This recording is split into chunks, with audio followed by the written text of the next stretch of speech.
So find x 4 பவரில் square root of x divide by 4 equal 64 into square root of 4 இருக்குது. So நம்ம இதில் எக்ஸோட வேல்யூ கண்டுபிடிக்கலாம்.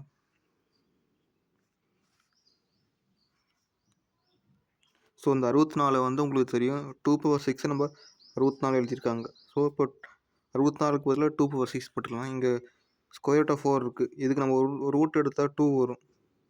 ஸோ இங்கே 2 பவர் 1க்கு தான் அர்த்தம். ஸோ இங்கே 4 இருக்குது.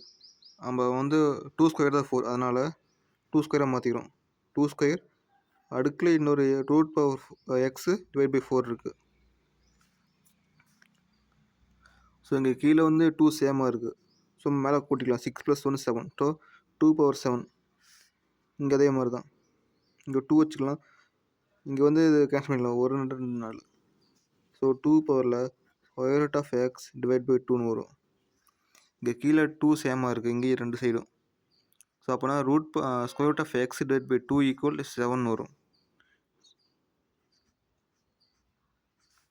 இப்போ square root of x equal இதை ரெண்டும் இன்ட்டு பண்ணால் 14 வரும்.